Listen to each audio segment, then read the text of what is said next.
in life, resilience is the key thing, I believe, all the way through your life is one of the most powerful gifts, trainings, Absolutely. above everything.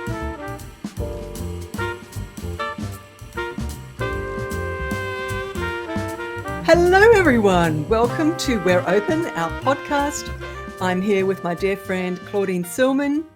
We shoot the breeze. We talk about spirituality. I'm a long-time spiritual teacher. I've been a spiritual teacher for 40 years and an international intuitive for 30 years. And Claudine is deep into her discovery journey around spirituality and spiritual development. And we just love to talk about everything to do with spirit. And I love to share what comes through intuitively from my spiritual guidance as well. So I'm going to bring in Claudine. Claudine. Hey, Alicia, how are you? I'm really great. Thanks for being here with me today. And You're welcome. I am so excited for this topic that you and I have talked about to focus on today, which is difficult relationships. We're going to dive straight in, I think. Difficult relationships. It's a time of year that people are getting together with families, and it can be any time of year whenever people are gathering with their families or just generally with their social circles, with their friends. Difficult relationships. I think it's just a really important topic and really needs to be kind of teased out. And we'll also hear from my spiritual guidance and my spirit guides, their insights and their tips and tools for working and staying calm and in harmony and enjoying relationships. So no, I think it's an important topic and one that many of us have experience with, and I think these festive seasons tend to bring it to the surface when we do have these challenging relationships. It's oftentimes that we need to face them. Through the year, we can be avoiding certain people. Often we want to come together with our family, and there's all different personalities and different energies. So yes, really important if we're spiritual empaths, to know we've got those tools we can still draw upon, even if we are challenged by certain people. Absolutely. Both you and I, we're in our, not so much our sort of super mature years, but we've been through relationships and we've had experiences where in our primary relationships where we've experienced tough times and had to manage those times. And this is in terms of that primary relationship. And this could be for anyone, you could be a carer for your parents, or you've got children that have got difficult personalities, and you are an empath, a spiritual empath, and you having to manage your own state and stay in love, stay on your spiritual journey. Absolutely. Even though we've got these people in our lives. And I would love to jump in at some point and talk about the training ground that these difficult relationships give us, right? Because that's such a lovely kind of opens a different door, doesn't it? Like, what do they teach us, and how are they pushing against our natural self-esteem, self-love, self-respect? They're pushing against that, pushing us into maybe, and we'll go into it a little bit deeper, I think, but later on, but pushing us into, even if we're scrambling for that, but into training how to stay stable and compassionate. The Dalai Lama talks so much about just be compassionate, be loving. Come from a place of love. Yes, which can be incredibly hard sometimes when you're with difficult people. So anyway, this is the topic we want to play with today. Yeah. So where should we start? How do you think we can manage stay in our spiritual alignment when we do possibly have these challenging people around us, whether they're family or friends? Yes, I've got a few tricks up my sleeve, because my spirit guides over those many decades have taught me a few like internal mental tools, and if people want to go there, I've actually got a series of 3 free videos that teach some of these tools, and they're really powerful. They're how to keep your energy Fantastic. safe. Yeah, when you're around someone who is kind of badgering you, is coming at you with their energy, who's making you feel uncomfortable. And some of these tools just help you stay in alignment, as you were saying, like just staying calm and in your own center, so that you can deal with that energy from a place of mental calm, emotional calm. Anyway, just saying, everyone. So people can go to soulmentoring.com and go up to the menu and look at courses. And there's a course in there that is Psychic Scan. And it's a wonderful course for around teaching these tools. So everybody, if you want to do that, you can do that. But let's have a little look. I remember times when I was standing in front of, this is long ago, I've been in a stable marriage relationship now for over 20 years. But long ago, with wonderful people who were my partners, but they were in emotional intensity and in emotional turmoil at times, and I was in front of them where they were trying to get me to understand something that was inside of them. But for me, it felt like I was on the receiving end of something very intense from them emotionally. And that question was definitely in me. How do I manage to stay relaxed and calm and in my heart? And I remember noticing that there's very simple spirit tools that we can use to find our heart energy in that moment. What about you, Claudine? Did you have moments like that? Yeah, I think many moments, and what I've come to learn is it's about managing. We can't change the other person, so we need to manage ourselves and how we look at, how we deal with, be aware that we have our spiritual tools to draw upon in particular situations. So it's very much about how we want to look at something. Which lens do we want to look at it? Often we may even want to help the person. Actually, if we are empaths, we've got a natural ability to want to help people.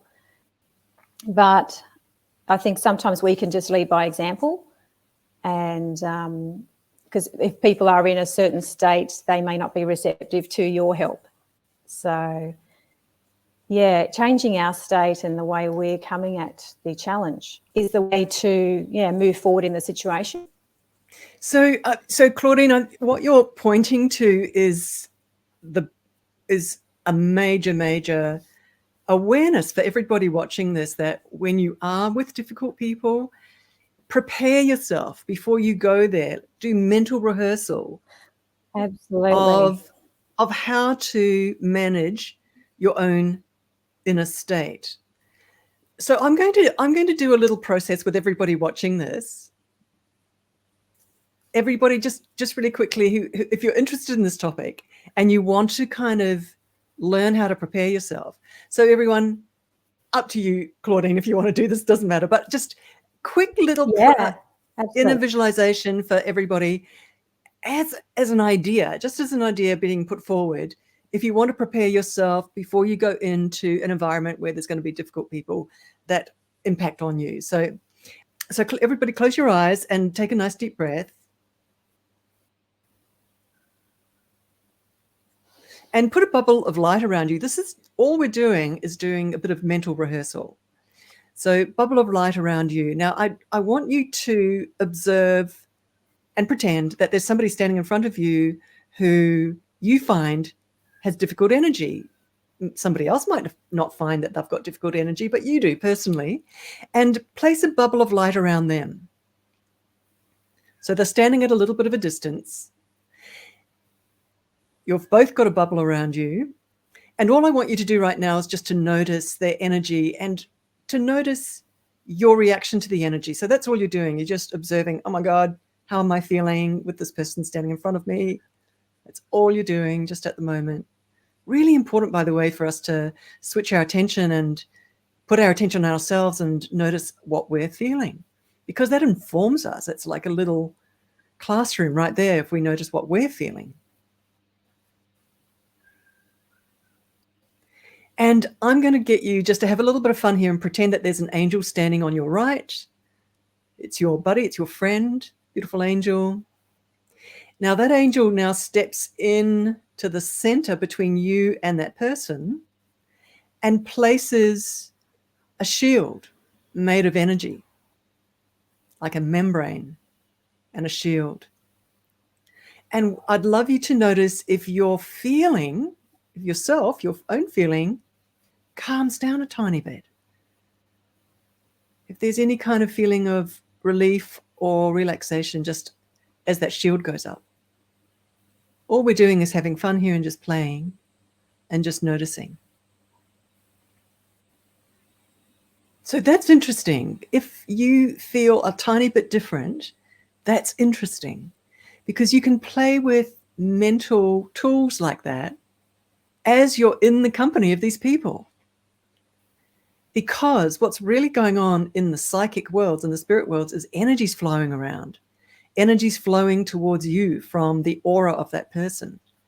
And what you'd prefer to do is not have that energy flowing towards you so strongly from the aura of that person. So a mental, almost pretend mode, because in the energy worlds, when you're pretending, energy actually shifts and changes when you're pretending, because your imagination is a powerful tool in the energy worlds.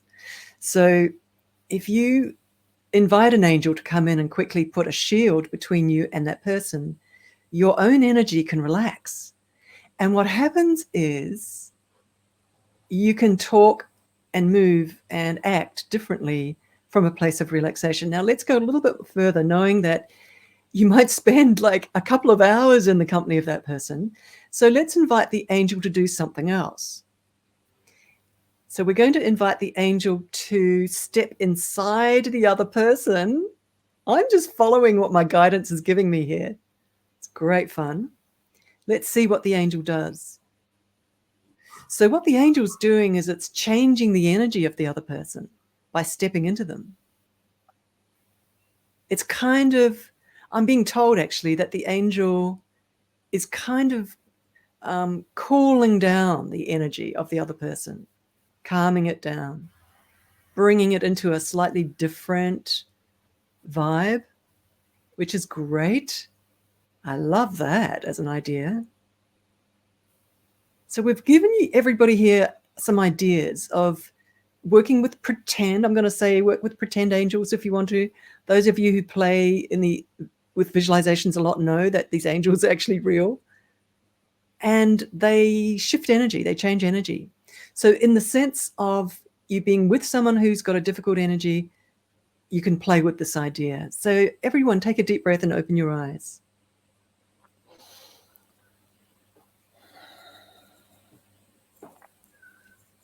Did you notice a shift and a change when the shield went down, Claudine? Yes, and even when the shield went up, it was like a transparent with colours through for myself.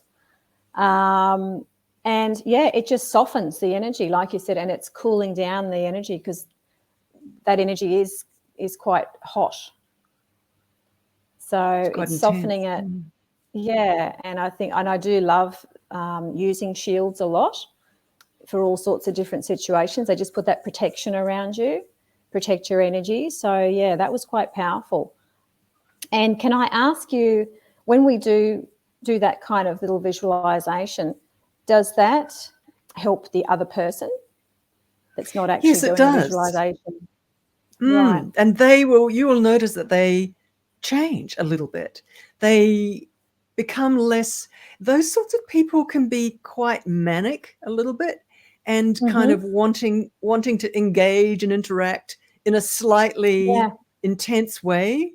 And what you notice when the angel steps into their aura in a visualization is that the strange thing could happen is that person stops that manic needing to engage and kind of be sort of on top of the conversation with people, or creating naughty, with our hooking people, like they're being a bit needly, where they needle people or trying to trigger people. they're trying to trigger someone on the, and by sort of making statements that someone doesn't like, and suddenly there's anger and disturbance and disruption in the conversation, in the group conversation. So what you might notice is that that person just kind of becomes normal, where their energy just softens a little, comes back to their normal self, which is like not like that, not manic, and not sort of trying to needle, just listening and having normal conversation. Yeah, that's just so valuable, because I know, because they're often in their own, which they don't realize, they're in their own patterns, repeated patterns, and they're used to that kind of energy with you, and then you get in a pattern of how you retaliate and how you act with them. So it's all about diffusing and trying to really change that pattern up that you've both become ingrained in, I think. Mm. Absolutely. And I just want to, that plug, I just want to sort of say, I have so much fun, and you do too, with your inner visualization practices. I know you're a master because you've practiced this for years and years and years.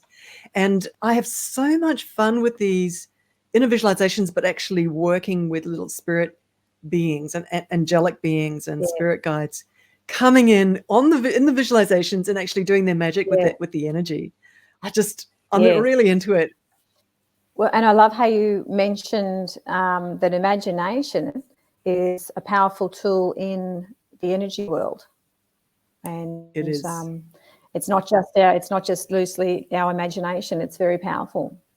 Very powerful.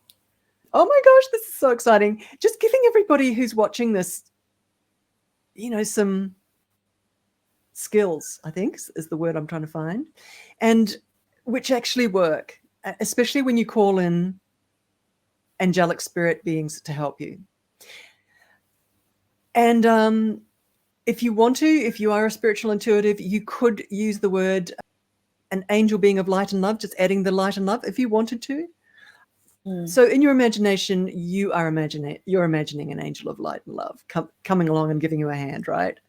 Okay, so let's see what else we can come up with here, because this is so important. It's so important to love yourself and know that you're feeling safe and love others, because when you're feeling relaxed, you can do the Dalai Lama thing of compassion and hold the space for everyone and be caring and come from joy and equanimity and warmth, a warm heart, instead of being on the defensive and triggered and angry. And okay, so it's a much nicer space to be in. Such a nicer place, and everyone has a much better time. I'm going to do another really beautiful idea here. Let's do another quick little visualization. This is all supporting everybody watching and listening to this in terms of preparing, doing mental rehearsal before you go there, right? This is so that you're already planning in your mind of how you're going to be operating inside yourself in that energy soup that you're going to be walking into. Some tools here, some gifts from spirit. Okay, so everyone closing your eyes, let's play another mental rehearsal. Nice deep breath, closing the eyes. All right. And as I always do, I'm just following my spiritual guidance in this moment to see what the skill is that they're going to show us right now. Okay, so they want us to prepare the whole group energy. If you're going into a beautiful celebratory meal with your extended family or circle of friends or whatever, so it's the group energy that we're looking at and we want everyone to be having a great time, to optimize the enjoyment of everyone in that group situation. That's the play that we're going to have now, the little game. So mental rehearsal, everyone. So again, I'd like you in your mind just placing a bubble of light around yourself. And now I'd like you to imagine standing in front of you the whole group of people who are going to be there celebrating with you or attending with you. The whole group is in front of you. Let's place a bubble of light around the whole group. And let's fill the bubble of light with liquid gold light. Fill it up like in a swimming pool, liquid gold. And now in your mental rehearsal, imagine every individual sort of turning into golden light. So it's a group of golden light beings. And we're just going to hold that visualization just for a moment. So that's all we're doing. We're just holding that image. Keep it going, everyone. Stay on it. Keep our attention on it. And now I'd love you to pretend that everybody's laughing and hugging and loving in this group. And there's tons of joy.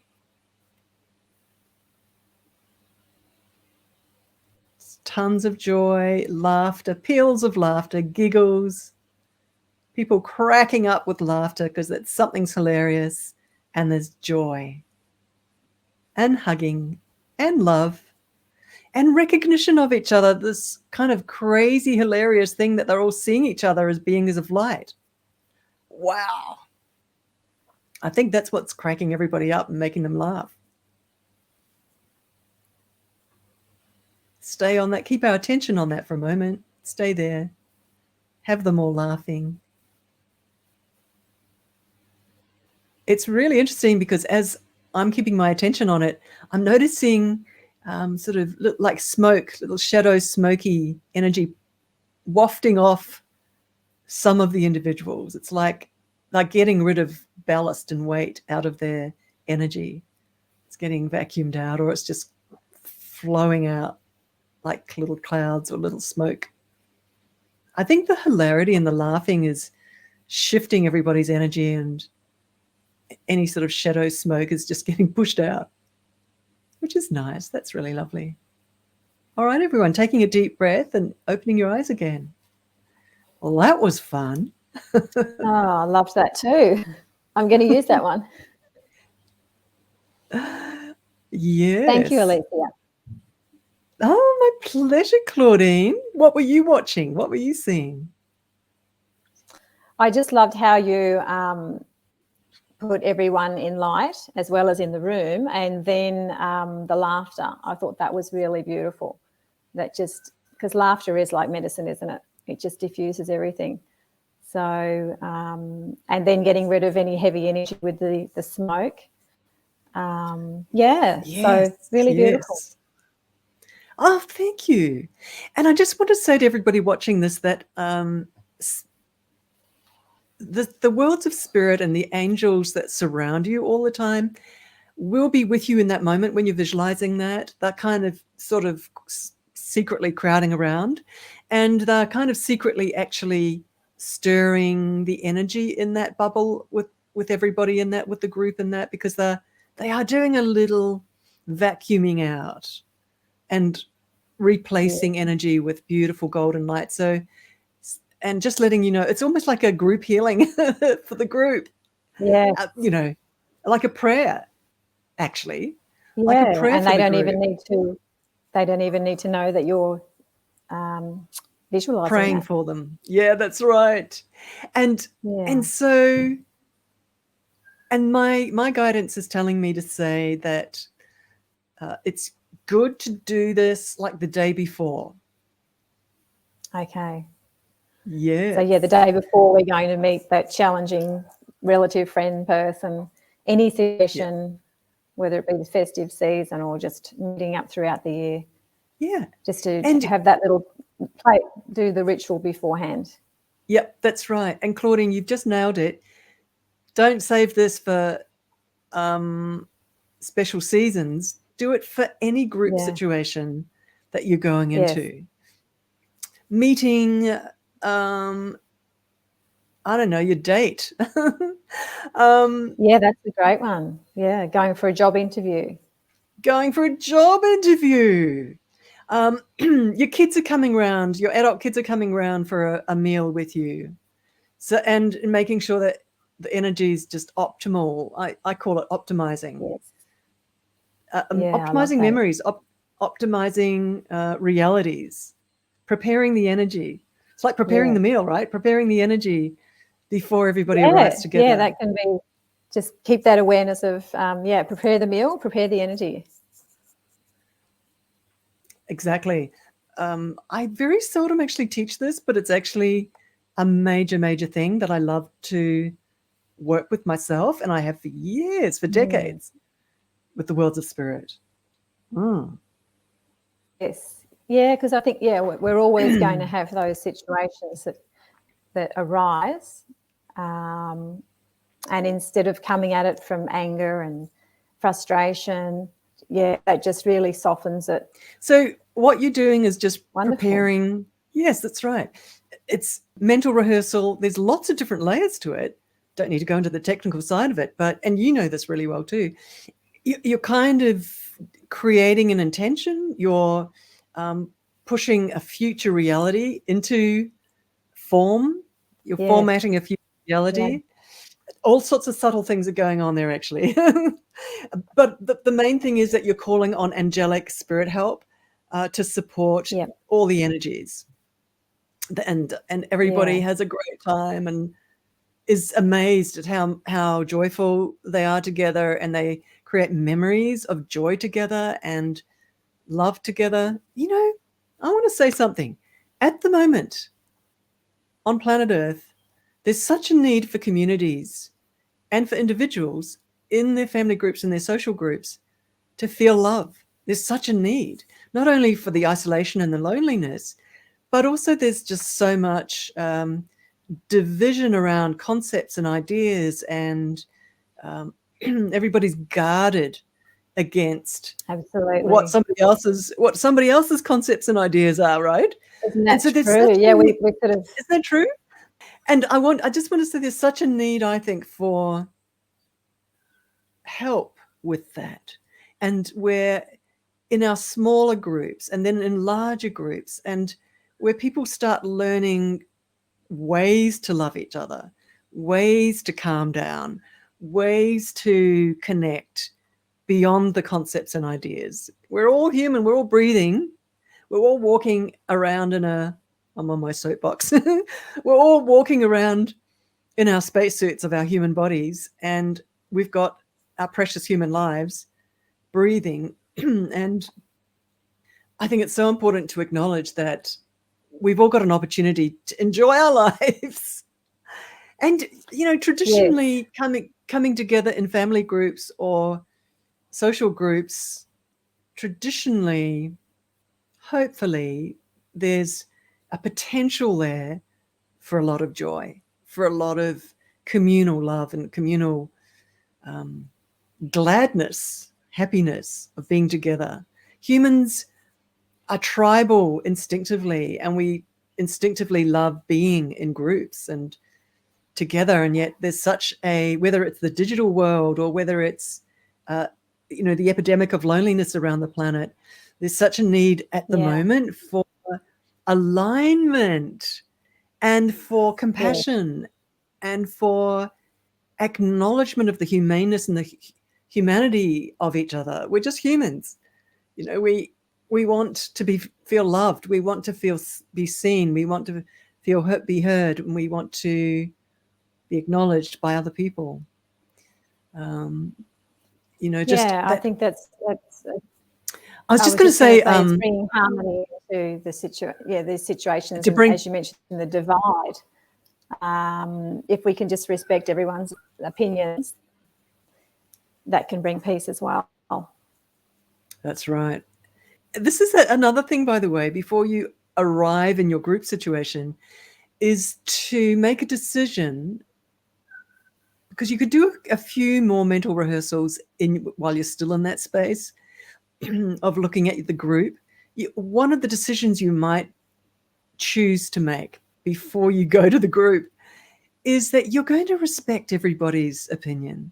You're just going to let everybody talk, as in, like, have a moment, and not that you're going to be talked over, because it's really, or you might choose to just hold on to your opinion and maintain the equanimity in the group rather than be too controversial or hurt other people by trying to get your point of view across, or trying to educate others, on whatever the idea and concept you have that you want to make sure everybody else knows about. You might want to pause on that and make a decision that happiness is more important than being right. And so to decide that you're going to allow happiness to be the dominant experience of everyone rather than everybody talking over each other trying to be right. So you might just decide on that, and you might make that decision before you go into that experience. Yeah. And just be a listener, a good listener. Yeah, I love that. Set that intention. That's right. Set that intention clearly in your mind. Because a few of these kind of things, I think, need to happen before you arrive so that you are armed with decisions, pre-made decisions, and you've already looked into the group and you've already felt what it's going to feel like. And you already have made decisions of how you're going to be and how you're going to support yourself. There's lots of different ways, by the way. The other thing I was just going to say is that every single human on the planet, when they're an infant, needs another human to look at them with love. It's called mirroring, being mirrored, so that you feel seen and acknowledged and loved. So mirroring eyes, and that never goes away. All of us need another human to look at us with love. Very simple. Absolutely. So, and it's such a core, primal, limbic brain almost need. So, you can be the Gandhi in the group. Just love, love, love, love. Yeah, I think that your energy will spread out to those around you. And even those, I think what it was important, what you just said, when we're babies, that's a human need is love. And a lot of people, as they get on in years, probably don't feel that they need it. They don't realise how much they do need love still, even as an adult. That's right. See, that whole concept isn't talked about hardly at all, and people just don't think about that at all. We're not very educated about ourselves. This is not the thing, at all. About our own needs. Absolutely. I want to sort of. I'm just, for some reason, I'm getting on that topic of love and feeling loved. One way that I get it, apart from chatting with and being with my partner, my beloved husband, and with friends, one way that I get that feeling of love is going into nature and walking out into the most brilliant beauty of nature and being overwhelmed with the beauty of nature and just it swamping me with its glory, with its just incredibleness, right? And just feeling the presence of God force and God energy pouring in. So, because from there I'm feeling loved. I'm feeling the love of God energy, just from the, like, beyond beautiful sometimes nature can be. And so I get it. I kind of get it from that, like where my soul feels so nourished from feeling loved through nature. And it's right on topic. I can so relate to that. We're not on topic with that, off topic with that. We're on topic because we have a need to feel loved. That's what we're talking about. And it's all around us in nature. Yeah. So if we do have those difficult relationships, nature is always there for us. And I felt it the other night with the full moon here. It was the full moon, the eclipse. And I really just went out onto my patio and felt the presence of the moon. It was very powerful. I had done some meditations earlier that morning, and I just felt that it was so majestic, powerful, serene and peaceful. And I felt the connection with it. As I have visiting New Zealand some years ago, and there was this beautiful, it's a protected area, this beautiful tree. And the tree, I think it was the king, I can't think of the name of the tree, but king of the forest. And it was like a person. I just felt its power, and it was just majestic. So, yeah, it's all around us. It is all around us. Nature is all around us. And nature is full of loving beings, actually, as you're saying, these ancient trees. To just stand near a being like that, for me, as a spiritual intuitive, I can have a conversation with the energy of that tree, with the being of that tree, with the diva of that tree, two-way in English, and feel the energy of that tree reaching into me and filling me up with golden light, actually, and healing me and vacuuming shadow energy out of me. Just saying, nature's got so many hidden ways that it can support us. So powerful. So many gifts. Yeah. So many gifts. I was just going to say, just very quickly, let's talk a little bit more about relationships and difficult people, because that's what we're wanting to talk about today. Oh my gosh. Let me just see what else, because it's just so important. Yeah. What about when we say people teach us lessons that we need to learn, or we're a mirror for what we're looking at? And we can say, well, I'm not a mirror for difficulty, pain, trauma. But yeah, what's your take on that? I'm going to dive deep very quickly with my 3 decades of looking into human energy systems with my spirit guides. And just really quickly, so that let's get a little bit of an advanced conversation going here.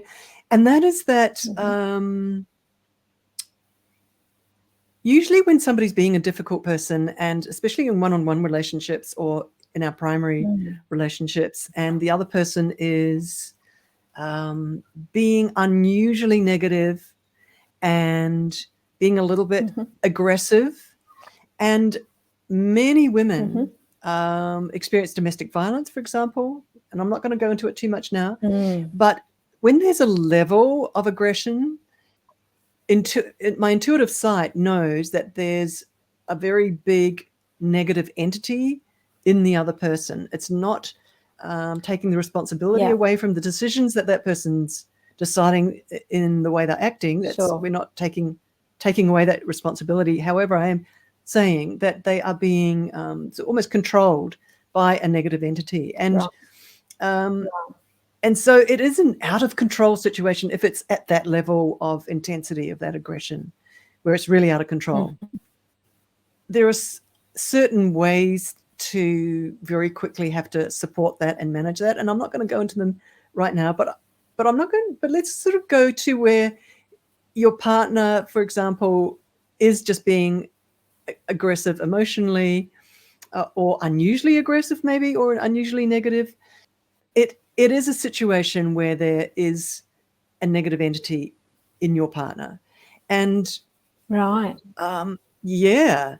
and the course that I have got available on my website, soulmentoring.com, which is called Psychic Scan, actually goes a lot into the behind the scenes, the psychic energy world of what's going on between two people and the way the energies are flowing between the two people when someone's being quite aggressive, unusual, or unusually intense, right? Because there are ways of shielding yourself. There's ways of changing and shifting their energy gently so that they come back to being their normal self, and not so kind of wound up and tied like a tight spring, just unwinding that spring a little bit so they come back to their heart again. Let me just have a look there. So I just wanted to talk about that just very quickly, just as a quick overview. But what you're talking about, Claudine, is something that's so amazing because it pushes it back onto us. Is it does, yeah. Is it making us grow up? Is it making us see the truth of how energy works in humans? For example, because whether you're male or female, you might leave that relationship understanding much more deeply about energies. You might leave that relationship noticing something that you never want to happen ever again, right? And you might choose a partner next who doesn't have a certain depth of a troubled soul, for example. And you might just have a little nose for noticing from that point onwards whether someone is a troubled soul. And steer away from someone like that. You might go, no, that element I don't want in my life. So it trains you, and it actually grows you up around the truth of the psychic flows that can happen in one-on-one relationships. Because before, that might not occur to you. You might you never think about that people are troubled souls. And you just go, well, this person's accomplished, they're very smart, they are very suave, they know what I like, we have great conversations, et cetera, et cetera. And there's also a lot of training around being around people as empaths who are narcissists. Sometimes an individual is born into a family where everybody's negative, and they just pick up on certain traits and become a narcissist, because they might not originally have been a narcissist. They might have been originally a really lovely person, but they just had to adapt to a very intense situation in their family. So narcissism is a whole topic and a whole training that I encourage, if you are a sensitive empath, to go online and just listen to a few experts who talk about the characteristics of narcissism, and you might kind of huge penny drops might happen to you going, oh my God, I didn't know that's exactly, and the other thing I just want to say is that, and this is addressing to what you were saying actually, Claudine, is that many of us sensitives, gentle empaths choose relationships and partners where the other partner starts changing and becoming very assertive and very aggressive and very negative. But because what is happening is a training ground where we're being shown our own reflexes to give up on ourselves, to not be self-respecting, to not own our own power, to not be aware of how powerful we truly are, or how incredible a person that we are, to not own that, and to give that away and let the other person be the dominant, where they control the atmosphere between you and control a lot of things between you. So you allow, because as you're saying that we're kind of healers and we want to help. So if somebody's a troubled soul, we want to help them. But what happens is that you can help, and this happened to me a long, long time ago with a partner, where you help so much and you're giving into a black hole where you start getting injured psychologically, damaged, because you're giving into a black hole. So anyway, a few different dynamics there. What were you going to say? Yeah, I love that. Well, it's like you're giving away your power, and that's a lot of the work that I'm actually working on, creating a coaching package at the moment for my business. It's for women, and just how to stand in your power, raise your confidence, self-belief, lots of mindset tools, but also emotional health as well, and things we just don't learn. So it's just so important. And then, if we have those skills, we can have healthy, fun, joyous relationships. So yeah, it's really where I'm so passionate about this topic. So Claudine, just to stand in our power as women. You have done some university degrees around this, diploma and a degree. Yes. Do you want to tell us Do you want to tell us what they are? Yes. Yeah. Many years ago, I was drawn to counselling. So I started off with a diploma in counselling, and I sort of parked that and then progressed on to, I was looking at something where I could study human behaviour, because I've always been drawn to why people do things. I think I'm just always wanting to better myself and know the people around me, why they behave the way they do. So went on to study a Bachelor of Social Science. So then now I'm actually wanting to create my own methods around mindset and just geared at women and self-belief and confidence, as I Mindset. mentioned. So yeah, the mind and the emotional health. I think we need, and our physical as well, mind, body, and soul. Yeah, it's sort of it's all linked. But if we can balance and align all those, yeah, we can stand in our power and have resilience. Resilience. That's and really, everybody, that's what this conversation is about resilience. And what you are also pointing to is that this training ground for masters, for all of us, spiritual empaths, that these relationships that are difficult, you can stay in them if you want to, and just keep learning as long as you're not getting damaged. That's the key point. And this is the point for everybody to just notice. Because if you're getting damaged, yeah, yes, if you're getting damaged, you do need to dislocate away so that you start to heal. That's really important.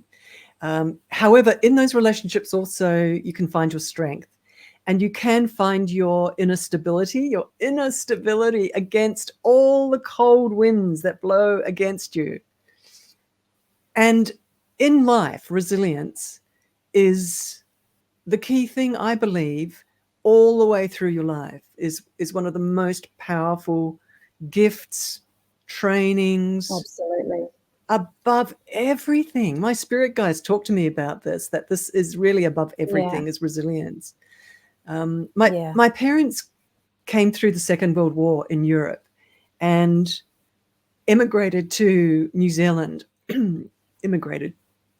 and their resilience was extraordinary. They've passed now, but they are just a great example of what is the emergent result, emerging out of chaos and intensity and these tough situations we can find ourselves in.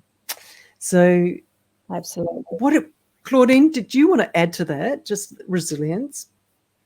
It's good to know that we're always going to have challenges in life, and if we can learn how to deal with those with grace and stay aligned and to feel pain, because a lot of the times we don't want to feel pain, but to move through pain, grief. I was researching the other day, it ebbs and flows, and so we don't just go through grief and it's finished. It ebbs and flows, and to know that's okay. Pain's okay. All these emotions that we tend to stuff down, if we move through them, initially it can be challenging. It doesn't feel the greatest, but we process them fairly quickly. Once we've got the tools, we can move through them pretty quickly. But yeah, I always remember the story of, I went to the States several years ago on a big motorcycle trip, and we went into New York and went to visit 911, where the memorial is down there. And there's this beautiful Callery pear tree, and it had its own fence around the tree, and there was a security guard guarding this tree. So the story behind it, it was actually found after the 911 attacks, and it had been sort of, blown to pieces. There wasn't much left, but someone managed to save the tree, and they nurtured it. And so they cared for this tree, even though there was hardly anything left of it, and they planted it back again, and that's a sign of the resilience. So I thought that was a really beautiful, moving story of resilience, and now this tree is flourishing, and it's got its own little fence and its own security. So security guard. I think, we can all be, we can all take lessons from that, what that tree went through to survive. And also, like, we started having tools, mental tools, and preparing ourselves before we walk into a situation so that we're already ready in our minds, so that we already understand what the energy is going to do, so that we already know what we're going to do in that circumstance. Yes, I love that. So That's powerful. That's power. so powerful. And I know you love it too, because you love visualizations. It's one of the big things that you do. Yeah. And that you train in and that you train others in. Visualizations and adding an angelic being to do the energy shifting with you and for you. So I think this conversation's been very important and very valuable. There's a few things here that everybody watching can try out. And I suggest that you do try it out before you walk into the gatherings where you're going to be celebrating Christmas, and being together with family and friends. And it'll be so interesting. And you can put your comments below what it was like, and noticing that if it made a difference in your experience of being together in that group of people, your experience, whether you felt safer, you noticed that there was more laughter, you noticed that people felt comfortable being with each other, you noticed that someone who's normally difficult was just calmer. We'd love to hear your stories. Yes. Actually. Yes. Love to see the comments. Yes, we really would. Thank you, Claudine. Thank you so much. It's always so much fun hanging out with you. Really. I just love it. Alicia, I learned so much. I love it. Thank you. Thanks, everybody, and we'll see you next time. Namaste.